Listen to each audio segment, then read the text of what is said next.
I think, when I first started out working in the corporate world, I was like at this boring corporate job, sitting at a desk all day, on the phone, on my computer. And I then got into stand-up, and I just found that it was like this amazing way to express myself. And I got so empowered from making people laugh and making people think. It's not even a career, it's a calling. And so it just became a calling for me, and I've just been doing it since and having a great time doing it.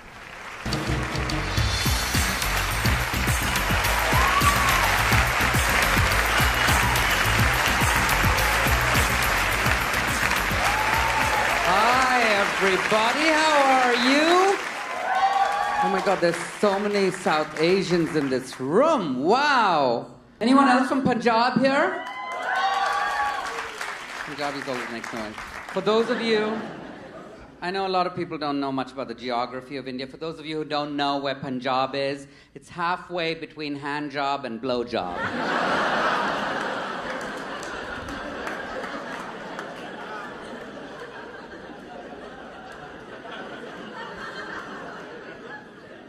It costs $30 to get there. It's a quick ride.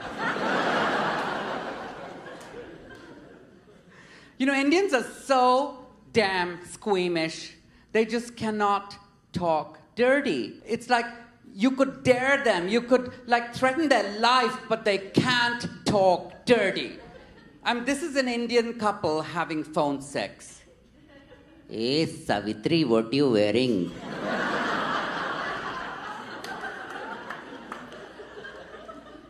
Well, I'm wearing 12 yards of silk organza, nicely pleated and tucked into my petticoat. Oh, that's hot. Oh, yeah, yeah. Oh, yeah.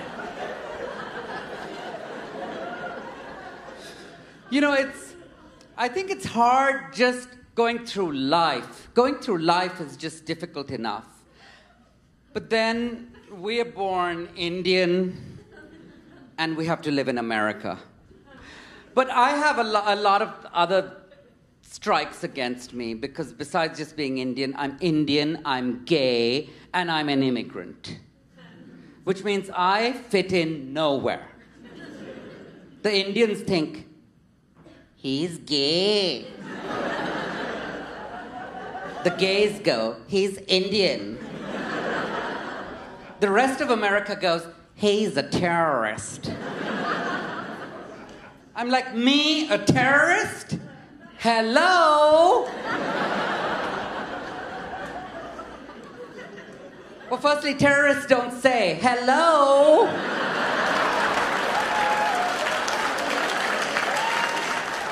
Leave aside homosexual, Indians aren't even considered sexual.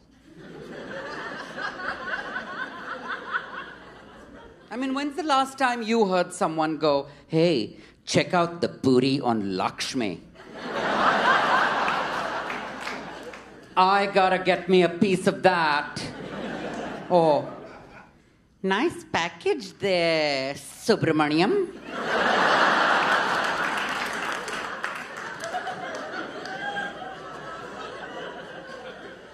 You don't hear that. You just, actually, you know what? We Indians are the opposite of Latinos. Latinos, Mexicans, we're the opposite of them. Because Latinos and Mexicans, anything they say is sexual. Hey, Miguel, you see the guy at the bar last night? Ay, qué lindo. Ay, mira. 6'6", muscles like you won't believe it. Legs all the way up to here, chest like this. I bet he has cojones grande. Put an Indian in the same bar.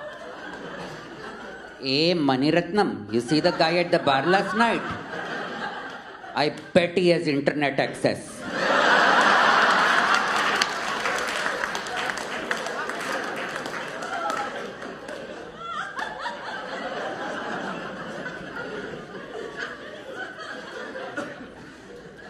We don't talk about sex. We wrote the Kama Sutra. I asked my mother, I'm like, why did we write that book? She's like, that book? was written to sell scented oils to white people.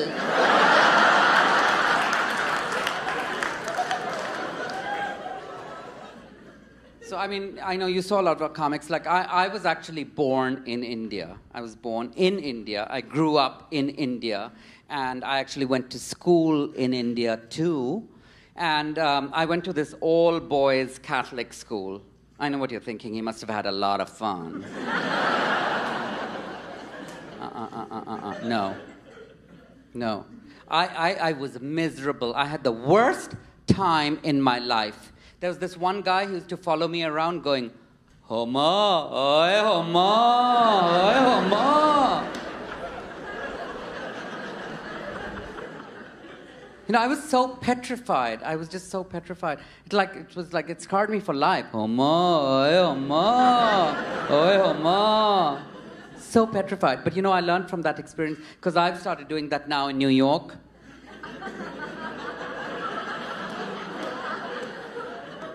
Hedro. I went to this, I said, you know, all-boys Catholic school, and they used to teach us with, like, discipline and fear. Like, I had a math teacher, if I didn't know the answer to a question, he used to slap me, but it wasn't even like a regular slap like this. It was flat on my face, like... That's how they beat you in India. That's how they beat you in school. It's like...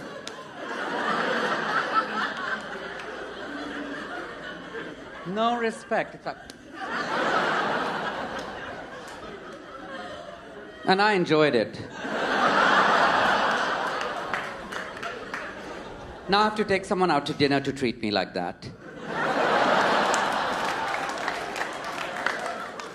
That's what I had to go through.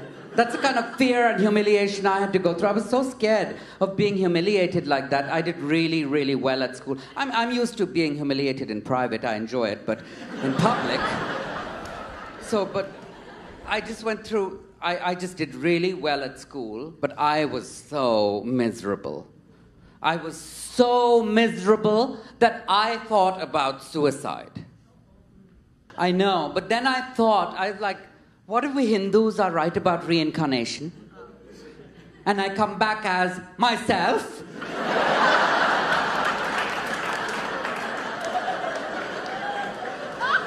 I'll have to go through it all again. Homa. Forget that. You know, when I was growing up in India, like, all my role models were white. It was like Madonna, Boy George, Michael Jackson. I wanted to be white also. That's all I saw on TV. That's all I saw. But the Indian kids today, it's like they're so different. It's like they all want to be black because their role models are P. Diddy, 50 Cent, Eminem. They want to be black. It's like... So you have Deepak and Prakash in Artesia going, yo, yo, yo, yo. Yo, yo, back that thing up to me, girl, yeah. My name is Ganga Didi. Meet my friend, urban hip-hop sensation, 50 paisa. There are all these dirty lyrics to their songs now. It's like, yo, yo, hey, Savitri, what you wearing, bitch? Check out the booty on a Lakshmi. But I know what you're thinking. After all this, after everything I've been through, you probably think I need therapy, right? You know, I think Indians really do need therapy. Like, we could benefit from having some therapy. But you know what? Indians do not believe in therapy. They think if you're in therapy, you're mentally ill. Yet, they will make every major life decision by consulting a toothless astrologer.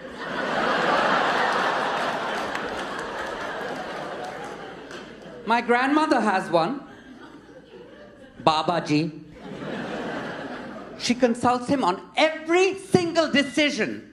She's like, Babaji told me take fresh cow dung, put it on your face, let it form into a thick crust. That way it will ward all the evil spirits away.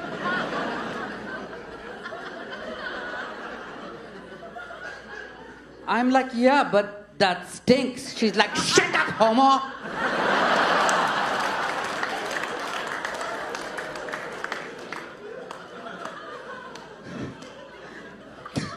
But, you know, I think, like, we do need therapy. Indians need therapy because Indians are not direct people. We're just not direct. We're very indirect people. You never know what Indians are thinking. We can be very passive-aggressive. I live in New York. If a New Yorker has an issue with you, they let you know. They're like, hey, asshole, you have a problem with me? This is how Indians say this. They're like, Sangeeta told me that she heard that Kavita said that Gitanjali knew that you might be upset with me, so I asked Sharmila. She said, Urmila said it's true, is it?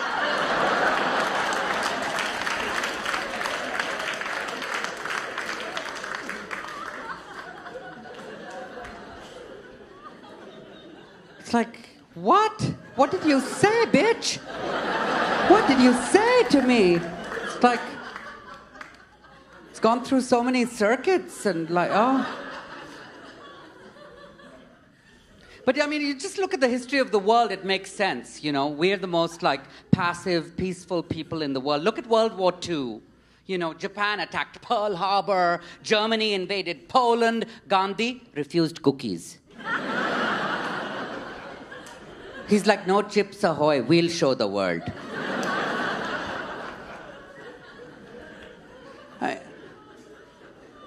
Korean people, on the other hand, I mean, like, we have a lot of Korean dry cleaners in New York, and leave aside nuclear weapons, I'm afraid of going to my dry cleaner. It's like, when you want to pick up, when you want to pick up.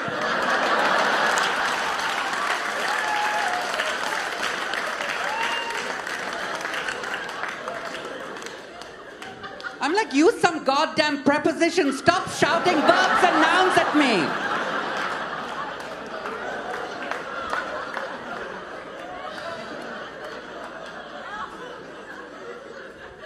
But you know, because Indians don't go to therapy, our families are ridden with intrigue. Ridden with intrigue. It's true. We have these intrigues that are like long-lasting for years, unresolved intrigues. People hate each other. They're ready to kill each other. Especially my family, because my grandmother, let me tell you about her. You know, when she found out I was gay, she was like horrified. It was right in New York at this restaurant called Curry in a Hurry. We were having breakfast there. And she was like, what is this gay you are going on about? Some new trend. Listen, all men in India have boyfriends. Your grandfather did. I don't call him gay. I call him a bastard. I'll find you a nice Indian girl. What's the harm? If you don't like her, I'll set her on fire. She was in New York. I took her to a Yom Kippur dinner with my boyfriend's family. And she was at this Yom Kippur dinner. She embarrassed the hell out of me. Because she starts making like small talk with his mother. She's like, oh, our families have very much in common, huh? We have Vidur Kapoor, you have Yom Kippur. Where is Yom? He's coming tonight? We were shown the door shortly thereafter. You know, Indian families, like, especially like my grandmother, but like Indian families in general, all they care about is how much money you make, right? They don't care about how happy you are, whether you're fulfilling your dreams. It's all about how much money you're going to make. That's how success is measured. My grandmother, I told her, look, I'm becoming a prostitute. Do you know what her question was? How much do you make per trick?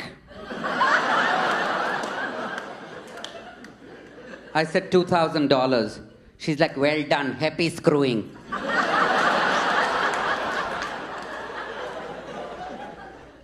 And you know, Indian women, on the other hand, are gorgeous. No, actually, before I talk about Indian women, let me tell you about because a lot of people ask me about Indian men. And like, I know it's not a very popular opinion, but it's the truth, because that's what I do in my comedy. I tell the truth. I tell it like it is. Okay. Indian men are either hot or they're ugly, but there's nothing in between. Nothing. Absolutely nothing. But there's one thing in common: hot or ugly, they think they're a catch.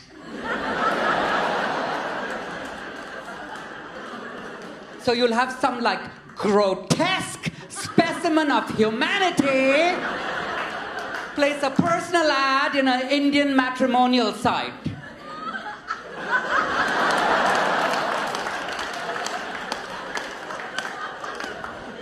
"39-year-old electrical engineer,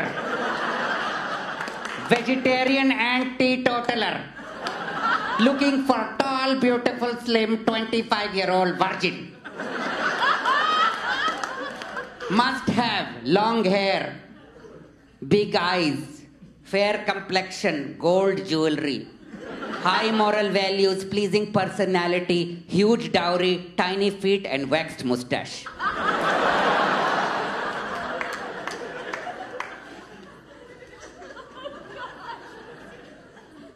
And now Indian women. I think Indian women, we all know, Indian women are generally rated as one of the most gorgeous kind of women in the world, right?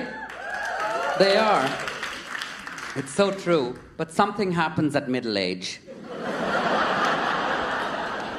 We all know. It's sad, but it's true. And it's very sudden. It's not even, there's no warning. It's like a tsunami. You don't see it coming. It's like, and they become an auntie.